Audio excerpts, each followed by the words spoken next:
The 911 line lit up at the exact moment his front door camera detected motion. A woman stood inches from his deadbolt, shoulders squared like she owned a place, one hand working a key that refused to turn. The call came through marked urgent, with frantic claims and a demand for immediate police response. He listened, recognized the voice, and felt the floor drop out from under him. She was calling the cops on him while trying to get into his house. Evan had chosen the subdivision because it looked simple on paper. Quiet streets, clean sidewalks, a small community pool, a homeowners association that promised protecting property values, which sounded harmless enough to a man who worked overnight shifts and wanted his days to stay undisturbed. He was a county 911 dispatcher, good at staying calm, good at patterns, good at hearing what people avoided saying. After years of apartment noise and thin walls, the little corner house felt like a reset. He kept his yard trimmed, paid his dues early, and followed rules automatically because his job had trained him to respect procedures. The HOA was run by a board that loved paperwork. The management company sent glossy newsletters full of cheerful reminders and thinly veiled threats. Evan barely noticed until the first month passed and he started seeing the board president in constant motion around the neighborhood. Clipboard, bright smile, and eyes that tracked driveways like a security camera. Her name was Marlene, but the neighborhood had already turned her into a character. She treated minor issues like emergencies, and she carried herself with the confidence of someone who believed authority was a personality trait. Evan's first warning sign came in the form of a courtesy notice for a trash bin left out too long, despite the fact his bin had been pulled in before sunrise. It was small, almost laughable, but it told him something important. Someone was watching him closely, and they were willing to rewrite reality to feel in control. The notices multiplied with strange precision. A complaint about unapproved exterior storage because Evan kept a folded ladder behind his fence. A warning for overnight street parking after his brother visited for a single evening.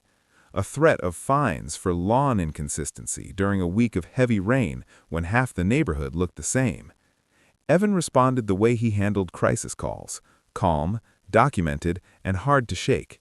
He submitted timestamps, receipts, and photos. He asked for formal evidence and the rule citations. The management company replied with bland form language and vague references to community standards. Then the pressure shifted from paperwork to presence. Marlene began appearing at the edge of his property more often. Sometimes she lingered near his side gate. Sometimes she stood close enough to read the tiny manufacturer label on his trash bin. Evan started checking his camera alerts the way other people checked weather apps. The first true escalation arrived as a fine, real money this time, for refusal to comply. The violation description referenced an inspection that Evan had never agreed to. The date and time were during one of his overnight shifts when he wasn't home. His camera footage showed Marlene on his walkway, pointing at his windows as if she were giving a tour. She left without knocking, but the fine came anyway. Evan appealed. He attached the footage and asked how an inspection could be legitimate without notice or consent. The appeal was denied within 24 hours. The denial included a new sentence. The HOA reserved the right to access lots for maintenance and emergency matters. That phrase stuck in Evan's mind like a burr. Access, emergency matters. A week later, he found a note taped to his door, another notice. This one implying the HOA would correct the issue if he didn't. Evan's issue was absurd. They claimed his front landscaping wasn't uniform with the community aesthetic, even though his shrubs matched the neighbor's shrubs because the builder had planted them. When Evan came home after a long shift, he saw his mulch disturbed, as if someone had stepped into the bed and backed out again. His camera caught the same figure, the same posture, Marlene. She had approached with a small set of keys on a lanyard, tested the side gate, and left quickly when it didn't give. That night, Evan did what he always did when something didn't add up. He built a timeline. Notices, visits, denials, camera clips. He printed the HOA bylaws and highlighted every line about property access. He filed a formal complaint with the management company, demanding that the board stop entering his lot without permission. The response came back colder this time, almost offended, warning him about interference with association duties. The neighborhood chatter shifted too. A neighbor quietly admitted Marlene liked to brag about having a master key system for the community. Another said she'd once tried to enter a locked pool gate while claiming she could access anything for inspections. It sounded like fantasy until Evan saw the lanyard on his camera, keys clinking against her wrist as if she truly belonged there. The night everything snapped into focus, Evan was off duty, finally asleep at a normal hour. His phone buzzed with a security alert, motion at the front door. The live feed showed Marlene on his porch, lit by the infrared glow, shoulders tense. She looked less like a concerned board president and more like someone attempting a private experiment. She pulled out a key and tried it once, twice. Then she leaned her weight into the knob as if force could turn metal into permission. When it didn't work, she stepped back, breathing hard, scanning the street like she expected witnesses to appear. Seconds later, Evan's work instincts triggered another alarm. His phone displayed a callback notification from the Emergency Communications Center. At the same time, the 911 system routed an incoming call to available dispatchers, and Evan, still logged in from earlier overtime, was flagged as the nearest qualified backup to take it remotely. He accepted. The caller reported an unsafe homeowner and framed the situation like a crisis requiring immediate police intervention. She positioned herself as a responsible authority figure. She claimed access was necessary. She insisted she was being threatened, despite the fact Evan's camera showed her alone, untouched, standing on his porch with a key in her hand. Evan's pulse stayed steady the way it always did on high-stakes calls, but something colder moved underneath. He followed protocol precisely. He captured every detail. He documented the claims. He initiated the dispatch.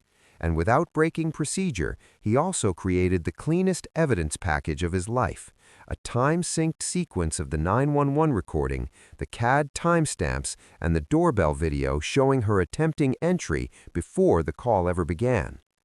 When deputies arrived, they found Marlene still near the doorway, keys visible, body language shifting between confidence and panic.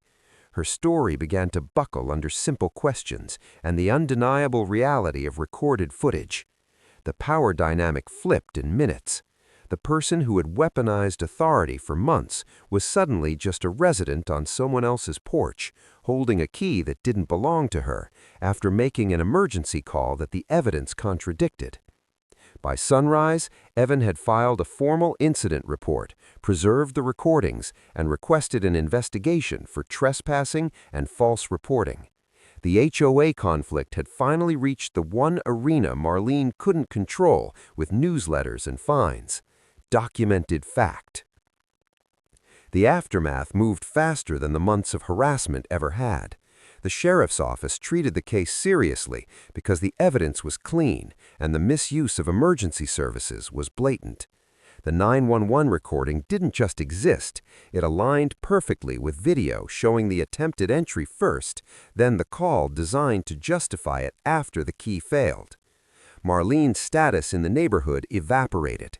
The same residents who once avoided her began comparing notes, realizing how many inspections had happened without permission, how many fines were issued based on nothing but her word. A few homeowners requested their own account histories from the management company and found patterns that looked less like enforcement and more like personal targeting. At the next HOA meeting, attendance tripled. People demanded a vote on access policies, key control, and board oversight. The management company distanced itself quickly, citing miscommunication while quietly revising procedures. The bylaws were amended to require written notice and homeowner consent for any non-emergency lot entry, with strict documentation requirements and penalties for violations. Marlene was removed from her position before the next quarter. Her master key story collapsed under scrutiny. It turned out she had obtained keys meant only for specific, common area utility boxes and had been treating them like a symbol of ownership over people's homes. Once challenged publicly with police reports and footage, the illusion couldn't survive. Evan's life didn't become perfect overnight, but it became quiet again, the kind of quiet he had moved for. His cameras stayed up, his records stayed organized, and his neighbors started waving, not because they feared the board, but because they recognized what it took to stop someone who confused power with permission. In communities built on rules, the most dangerous person isn't the one who breaks them, it's the one who believes the rules belong only to them. How many neighborhoods are one master key away from learning that the hard way?